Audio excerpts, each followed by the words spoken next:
పూరా local. Welcome to పూరా local.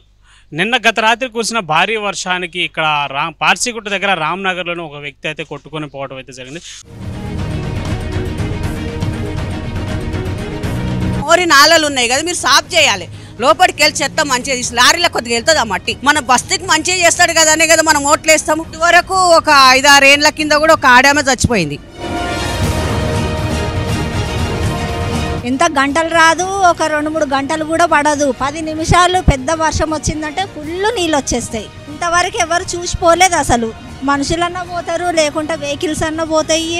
ఇంత మీద నుంచే అలలు ఇంత పెద్దగా వస్తాయి. ఒక సముద్రం దగ్గర ఎంత అలలు వస్తాయో ఆ విధంగా వస్తాయి ఇక్కడ.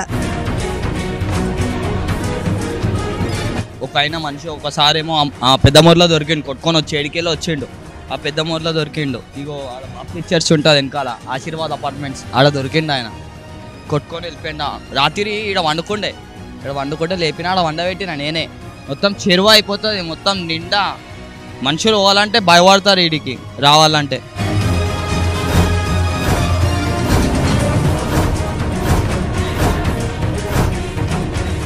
నిన్న ఏం జరిగింది ఇక్కడ పరిస్థితి అంటే ఈ వరదలకు ఆయన కొట్టుకుపోయిండు.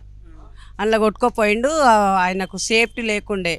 ఇక్కడ వండుకుంటుండే, అక్కడ వండుకుంటుండే. ఇక ఆడ ఇడ తిని అల్లవులు ఇల్లు పెడుతుండే. చర్చిలకి కూడా భోజనం పెడతారు వాళ్ళు. తింటుండే, ఇక్కడ వండుకుంటుండే. ఆ వరదకు అనేది ఆయన కొట్టుకుపోయిండు. అందులో వరద ఎక్కడి నుంచి వచ్చేది? ఇక్కడి నుంచి వస్తుంది అన్న. ఇక్కడ చేపల మార్కెట్, గాంధీ హాస్పిటల్ నుంచి, అక్కడి నుంచి ఈ వరదలు. ఇక్కడ ఈ నాళాలు చక్కగా లేవు. ఇక్కడ 20-30-25 ఏళ్ళ సంది ఇదే ప్రాబ్లం మాకు. ప్రతి ఒక్క షాప్లోకి వస్తే ప్రతి ఒక్క వస్తువు ఖరాబ్ అవుతుంది అన్న. అల్మారీలోకి పోతాయి, ఫ్రిడ్జ్, ప్రతి ఒక్క వస్తువు, పిండి, చింతపండు, ప్రతి ఒక్క వస్తువు. 25 ఏళ్ళ సంది ఇదే బాధ మాకు. 20 ఏళ్ళ సంది ఆ నాళాలు చక్కలు వస్తారు, గిత చెత్త తీస్తారు, ఫోటోలు తీసుకొని పోతున్నారు. వాళ్ళ సరదాల కోసం వచ్చి తీసుకుని అదే ఫోటోలు తీసుకొని పోతారు. గింత అది మీరు పైప్ వేసి అది వేసి చూడండి ఎంత చెత్త ఉందో. ఆ చెత్త చక్కగా తీస్తలేరు. అందులోకెళ్ళి నీళ్ళు ఆ మీదకి వచ్చి మాకు ప్రాబ్లం అవుతుంది అన్న. ప్రతి ఒక్క ఇళ్ళకి నీళ్ళు వస్తాయి. కొంచెం వర్షం వచ్చినా కానీ వచ్చినా కానీ నిండిపోతుంది. మనసులు పోనీక రాదు. పిల్లలను పట్టుకోలేక మేము స్కూల్కి పోయేటప్పుడు భయమే మాకు. బయట మేము వెళ్ళాలని కూడా ఇంట్లోకి వెళ్ళి మేము వెళ్ళాం. ఆ వరదలు అంతా వస్తుంది కొట్టుకుపోయేటట్టు. రామ్నగర్కి వచ్చే జిహెచ్ఎంసీ అధికారులు కూడా ఎవరు పట్టించుకుంటలేరు నాన్న. ఓట్లు అప్పుడు అయితే మంచిగా వచ్చి మేము అది చేస్తాం, మోరీలు నాళాలు చేస్తాం, అది చేస్తాం అని ఓట్లు వేయించుకుంటారు. ఒక్క పని చేయరు. ఏదన్నా జరిగే వరకు కూడా వీళ్ళు ఎవరు వచ్చి ఇదివరకు ఒక 5-6 ఏళ్ళ కింద కూడా ఒక ఆడామె చచ్చిపోయినా ఏమి ఇట్లా నాళాలు తీయాలంటే కానీ వస్తుండ్రు పోతురు ఇట్లనే చేస్తారు అంతే. ఇప్పుడైతే పాపం ఆ పిల్లగాడైతే ఇది అయిపోయిండు నాన్న.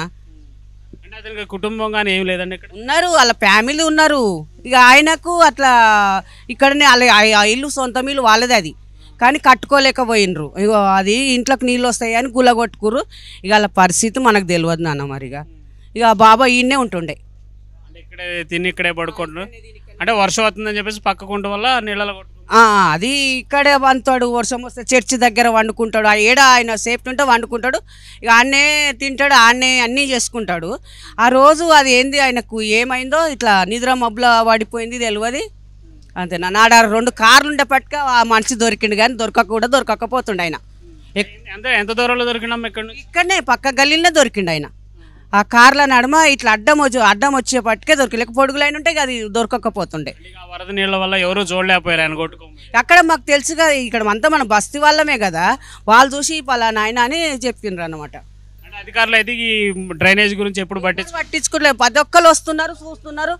శాంక్షన్ అయింది, అదైంది, ఇదైంది, శాంక్షన్ కాలేదు అని చెప్తున్నారు. కానీ మేము ఇక్కడ నడచడానికి అయితే మాకు 25 ఏళ్ళ సంది 20 ఏళ్ళ సంది మాకు ఇదే ఇబ్బంది నాన్న. గింత వాన పడితే వరదలు వస్తాయి. ఎక్కడ వాసన, మురికి వాసన. చేపల మార్కెట్ ఎట్లా ఉంటుంది, గాంధీ హాస్పిటల్ ఎట్లుంటుంది అట్లా. మరి ఈ సమస్య పోవాలంటే ఏం చేయాలి? మీరు అది అధికారులు మరి ఓట్లు వేయించుకున్న వాళ్ళు చేయాలి. డౌన్లో ఉందంటారా? ఇది డౌన్ ఏం లేదు, అది చక్కగా చేయక అది మంచిగా నాల వలగొట్టి ఆ నాల జర పైకి లేవట్టాలి. అందులో చెత్త ఏముందో తీయాలి, నీళ్ళు పోయే ప్రయత్నం చేసేయాలి. అందులో అధికారులు ఈ నాళాలు శుభ్రం చేయకపోవడం వల్ల ఈ సమస్య. అదే మోర్లో నీళ్ళు పోతలేవు, అవి ఆ నీళ్ళు అందులో పైకి వస్తున్నాయి. అది వల్ల ఇండ్లకు నీళ్ళు వస్తున్నాయి. ఇక్కడే కాదు, హైదరాబాద్లో కూడా ఎక్కడ అధికారులనే సరిగా పని చేస్తలేరు నాన్న. ఇక అది మా ప్రాబ్లం ఎంత మాకే తెలుసు. వర్షం వస్తే మాకు అంత ఇబ్బంది అవుతుంది నాన్న. నాయకులు మట్టి ఓట్లప్పుడు మట్టి మంచిగా వచ్చాడు. ఈడ కాలు పెడితే ఆడ జారుతుంది మాకు. అంత ఈ ఓట్లప్పుడు మట్టి మంచిగా వచ్చి అడుగుతారు మధ్య అది వేస్తాం ఇది వేస్తామని వస్తుర్రు. అలా ఓట్లు వేయగానే ఇక మళ్ళీ మొక్కలు చూపించరు వాళ్ళు.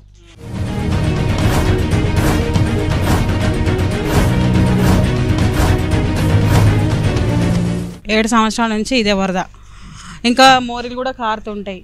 ఇది ఫస్ట్ టైం కాదు ఒక ఆయన చనిపోవడము. ఇక్కడ ఈ మోరిలో కూడా ఒక ఆయన ఇంత ముందుకు చనిపోయిన కొట్టుకొని వచ్చిండు ఈ మోరిలోనే. డ్రైనేజీలు సరిగా క్లీన్ చేయకపోవడం వల్ల ఆ నీళ్ళన్నీ బయట పొంగుకొని వస్తాయి. డ్రైనేజ్ ఏం పొంగదు. మొన్ననే పెద్ద పైపులు వేసారు.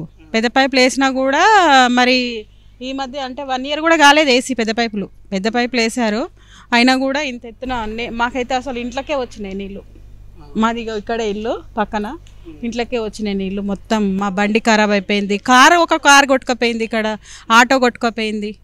ఇంకా ఎవరు ఒక మనిషి ప్రాణాలే పోయినాయి కదా. ఇప్పుడు ఇన్ని రోజులు అవుతుంది. ఇప్పుడు ఆ మనిషి చనిపోయి కూడా 3 రోజులైంది. ఇప్పటి వరకు అయితే ఎవరైతే మాకు కనబడలేదు. మాకు ఇంతవరకు తెలియదు. ఇగో ఇంత పెద్ద బిల్డింగ్లు కట్టుకుంటారు. వీళ్ళు హైట్ ఉన్నది అనుకుంటాం కానీ ఆ హైట్ లోపలికి వెళ్ళిపోయినాయి కూడా మొన్న నీళ్ళు. అంత లోపలికి వెళ్ళిపోయిన నీళ్ళు మరి ఇప్పుడు వచ్చి దీన్ని రోడ్ వేస్తా అని ఈసారి అంటారంట. మాకు తెలిసింది ఈ మధ్యనే. మరి రోడ్ వేస్తారా వేయరా తెలియదు. ఇంకా ఎవరైతే రాలే ఇంతవరకు. రోడ్ వేయడం విషయం పక్కన పెడితే వరద ఎక్కడి నుంచి వస్తుందో దాన్ని ఇది ఈ మోరి నీళ్ళన్నీ వస్తాయి కదా ఎక్కడి నుంచో. ఆ మోరి నీళ్ళు మొత్తం ఇది పెద్ద మీరు వచ్చి చూస్తే ఇది మోరి మీకు సగానికి వస్తాయి నీళ్ళు ఈ మోరి నుండి.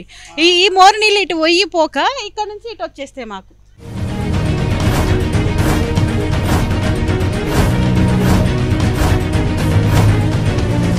నాలాలు పొంగిన ప్రతిసారి ఏదో ఒకటి ప్రమాదం అయితే జరుగుతూనే ఉంటుంది.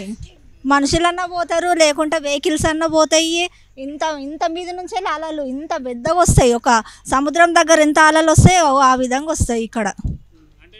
ఇది డ్రైనేజీలు సరిగ్గా క్లీన్ చేయకపోవడం వల్ల ఈ వరదలనే వస్తాయి. మొత్తం ఫుల్ మట్టిని ఉన్నది, అంత మొత్తం మట్టే ఉన్నది. అక్కడంతా ఖాళీగానే ఉన్నది. ఇక్కడ నుంచి వెళ్ళి అక్కడ వరకు ఫుల్ ప్యాక్ అయి ఉన్నది. ఇక నీళ్ళు ఎక్కడి నుంచి పోతాయి? జిహెచ్ఎంసీ అధికారులు కూడా ఎవరు వచ్చి చూసింది? ఎవరు వచ్చినా కానీ మీద వస్తారు, చూస్తారు, వెళ్ళిపోతారు. కానీ ఎవరు కూడా సరిగ్గా పట్టించుకోరు. పని చేసిన ఫోటోలు తీసుకొని పోతారు కానీ పూర్తి స్థాయిలో పట్టించు. అని ఎక్కడ కొంచెం ఈ మేనల్లో ఓపెన్ చేస్తారు, ఇంత మట్టి తీస్తారు, ఇంత కుప్పలు కనబడతాయి. 2 రోజులు ఉంచుతారు, కథం లారీ వస్తుంది, ట్రాక్టర్ అన్న వచ్చి తీసుకొని పోతుంది. కానీ ఫుల్ మొత్తము కవర్ చేసి మొత్తం తీయరు. ఖాళీ వాళ్ళు దిగినంత వరకే చేస్తారు, వెళ్ళిపోతారు. ఏదో పని చేస్తున్నాం అని చెప్పి జనాలు మభ్య పెట్టడం కోసం తప్ప ఏ పూర్తిగా అయితే చెయ్యరు. మరి రానున్న రోజులు ఈ డ్రైనేజ్ అనేది బాగు చేసే ప్రయత్నాలు అయితే జరుగుతాయి అంటారా, అట్లే ఆగిపోతాయి అంటారా? ఇది కొన్ని సంవత్సరాల నుంచే ఉన్నది. మేము ఇక్కడనే పుట్టినాము, పెరిగినాము, కానీ పట్టించుకునే వాళ్ళు లేరు. ఇక్కడ ఈ కాలనీలో ఉన్న వాళ్ళందరూ ఎప్పుడు వర్షాలు వచ్చినా కానీ భయాందోళనతో బతకాలని పరిస్థితి. కొంచెం వర్షం పడిందంటే చాలు, ఎంత గంటలు రాదు, ఒక 2-3 గంటలు కూడా పడదు. 10 నిమిషాలు పెద్ద వర్షం వచ్చిందంటే ఫుల్ నీళ్ళు వచ్చేస్తాయి. చుట్టుపక్కల ఉన్న వరద మొత్తం ఈ ఏరియాలోకి వచ్చి మీద నుంచి పోతాయి, లోపల నుంచి పోవు, పై నుండి ఇంత ఎత్తు అలలతోటి పోతాయి నీళ్లు. వెహికల్స్ కానీ ఏదైనా ఉండే కొట్టుకోబోతాయి. అందరూ ఇక కొంచెం వర్షం పడిందంటే కథం తీసుకుపోయి అక్కడ పైన పెట్టుకుంటారు, లేకుంటే ఇట్లా ఉన్న వాళ్ళు ఇట్లా లోపల పెట్టుకుంటారు. కానీ ప్లేస్ లేని వాళ్ళ పరిస్థితి ఏంటిది? ఇంతవరకు ఎవరు చూసిపోలేదు, అసలు ఎవరు కూడా రాలేదు, ఎవరు కూడా అడగలేదు అసలు.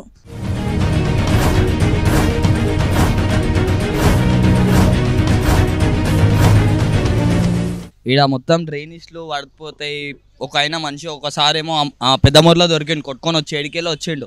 ఆ పెద్ద మోర్లో దొరికిండు, చచ్చిపోయిన నా పేరు విజయ్. ఇగో ఆడ బాప్టిస్ట్ చర్చ్ ఉంటుంది వెనకాల, ఆశీర్వాద్ అపార్ట్మెంట్స్, ఆడ దొరికిండు ఆయన. కొట్టుకొని వెళ్ళిపోయిండు. రాత్రి ఈడ వండుకుంటే లేపిన, ఆడ వండబెట్టిన నేనే. రాత్రి మంచిగా వండబెట్టిన అన్న. ఇగో పడిపోయింది, దెబ్బ తాకింది. ఈడ దెబ్బ ఉంది ఆయనకి, ఈడ పిడిసి వస్తుంది ఆయనకి. దాగిండు, ఇక్కడ దెబ్బ తాకింది, లేపాడ వండబెట్టిన. ఇక పొద్దున వరకు నీళ్ళలో బంధువులు కానీ ఎవరు లేరు ఇక్కడ? ఉన్నారన్న, ఫ్యామిలీ వాళ్ళ అన్న వాళ్ళు ఉన్నారన్న, వాళ్ళ అక్క వాళ్ళందరూ ఉన్నారు ఆయనకి. అదే వరద వస్తుందని చెప్పేసి పక్కన పడుకునేసరికి ఆడ పైన ఆడ వండబెట్టిన, ఇక కింద వాడి నీళ్ళ కొట్టుకొని వెళ్ళిపోయిండు. వరద ఎప్పుడు వర్షం వచ్చినా కానీ ఇలాగే వస్తుంటుందా? వస్తే మొత్తం రివర్ అయిపోతుంది అన్న, ఇది మొత్తం చెరువు అయిపోతుంది, మొత్తం నిండా. మనుషులు పోవాలంటే భయపడతారు ఈడికి రావాలంటే. అరే ఈడికి వచ్చేస్తాయి అన్న, ఇగో ఇది అనిపిస్తుంది కట్టు, ఆ బేస్మెంట్ దాకా వచ్చే నిండిపోతుంది అన్న. మెయిన్ వాళ్ళు ఇక అప్పుడు తెరుస్తారు ఎవరో, ఇక వాళ్ళు వచ్చి జిహెచ్ఎంసీ వాళ్ళు కూడా చేస్తారు. వరద ఎక్కడి నుంచి వచ్చేది ఇంత కింది? ఇగో అటు పైన 44 చేపల మార్కెట్ ఉందా, ఆ నుంచి ఇటు వస్తుంది, మళ్ళీ ఈ నుంచి ఇటు వస్తుంది, ఇక్కడ స్టే అయిపోతుంది. ఇదేంటంటే డౌన్ ఉంది కొంచెం. ఇక ఎవరైనా గవర్నమెంట్ జర మంచిగా అప్పు చేపిస్తే ఒక మంచిగా ఉంటారు. ఇంట్లోకి వచ్చేస్తాయి అన్న నీళ్ళు, ఇంట్లోకి వచ్చేస్తాయి, ఫ్రిడ్జ్లలోకి వెళ్ళిపోతాయి.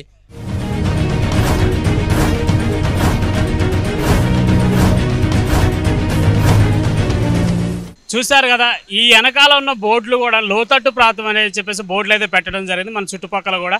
ఎందుకు అంటే ఇది లోతట్టు ప్రాంతం కాదు అని అయితే ఇక్కడ ఉన్న స్థానికులు అయితే చెప్పడం జరుగుతుంది. రోజు రోజుకి ఇక్కడ వర్షాలు కొంచెం ఒక 10 నిమిషాలు వర్షం పడ్డా కానీ భారీ ఎత్తులు ఏదో ఒక సముద్రం అలలు పొంగినట్టు కనపడుతుంది. ఈ సరైన నాళాలు అనేది సరిగా బాగు చేయకపోవడం వల్ల ఈ వరదలు అనేవి బాగా ఎక్కువ అవుతున్నాయి. కొంచెం వర్షం వచ్చినా కానీ ఈ నాళాలు అనేవి పొంగి ఇళ్ళ మధ్యలోకి వస్తున్నాయని చెప్పేసి అయితే స్థానికులు అయితే చెప్పడం జరిగింది. మరి ఇప్పటికైనా అధికారులు కళ్ళు తెరిచి ఇక్కడ ఒక మనిషి చనిపోయాడు, ఆ మనిషి చనిపోవడమే కాదు, ఇలా ఎంతోమంది ఇంతకుముందు కూడా గత వర్షాలు వచ్చినప్పుడు కూడా చాలామంది ఇలా కొట్టకపోయారు, లేదా వెహికల్స్ కొట్టుకోకపోతే కొంతమంది అయితే వాళ్ళ వెహికల్స్ కాపాడుకోవడం తాళ్ళుతో కట్టేసుకొని అయితే ఇక్కడ మనకి కొన్ని విజువల్స్ అయితే చూసాము. కానీ ఇక్కడ రోజు రోజుకి అధికారులు కూడా నిర్లక్ష్యంతో ప్రవర్తించడం వల్ల ఆ నాళాలు అనేవి పూర్తి స్థాయిలో రిపేర్ కావట్లేదు. వాళ్ళు వచ్చి వాళ్ళ అవసరాల కోసం ఫోటోలు తీసుకొని అధికారులకు పంపించుకుంటున్నారే తప్ప పూర్తిగా మమ్మల్ని బాగు చేసింది లేదు, మా ప్రాంతాలని రిపేర్ చేసింది లేదని చెప్పి స్థానికులు చెప్పడం. మరి ఇప్పటికైనా అధికారులు కళ్ళు తెరిచి పూర్తి స్థాయిలో రిపేర్ చేయాలని చెప్పేసి వాళ్ళు కోరుకున్నారు. కెమెరామెన్ నరేష్తో ఖమ్మం బాబు, పూరా లోకల్.